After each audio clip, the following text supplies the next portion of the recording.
Partis vendredi avec le soleil couchant, les 7 IMOCA participant au trophée Azimut sont de retour samedi à Lorient après un parcours disputé dans les petits airs.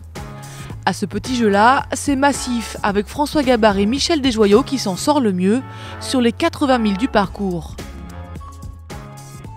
Un Grand Prix dans du vent très faible, on a eu du vent au départ, peut-être plus fort même que ce qui était prévu.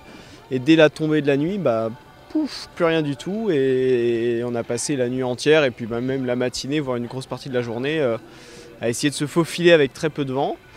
On était tous les bateaux relativement groupés, donc on a un qui avançait, l'autre qui avancé. Et à la fin, on a réussi. On était plutôt devant et on a réussi à garder notre avantage devant, donc on était contents. C'était intéressant pour nous aussi avec Michel de s'entraîner dans ces conditions qui peuvent arriver dans la Jacques Vabre. J'espère pas trop souvent quand même parce que ça va être un peu lent, mais ça peut nous arriver et c'est bien de savoir bien se comporter dans ces conditions. Leurs poursuivants Vincent Rioux et Jean Lecam les auront talonnés jusqu'à l'arrivée. Ils coupent la ligne 12 minutes derrière les leaders. Second, mais heureux.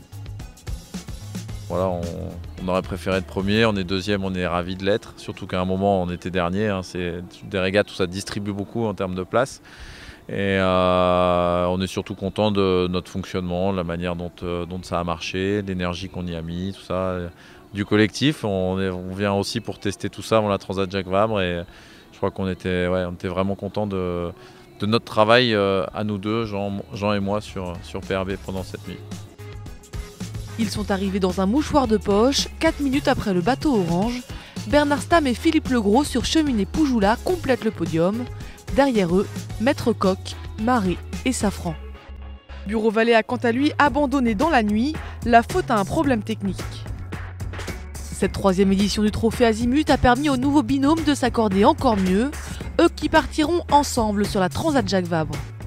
Jean n'avait pas navigué sur ce bateau beaucoup et c'était encore un petit peu patachon. Depuis, on a pris le taureau par les cornes, on s'est pas mal entraîné et puis là on voit que voilà, ça commence à fonctionner.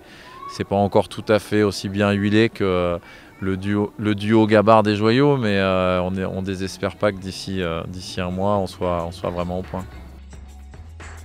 Escorté par les Penduic d'Éric Tabarly, c'est une belle arrivée au ponton que nous ont offert ces 60 pieds IMOCA. Le soir, la remise des prix a récompensé les skippers et partenaires de l'événement, et tous se sont déjà donné rendez-vous l'année prochaine.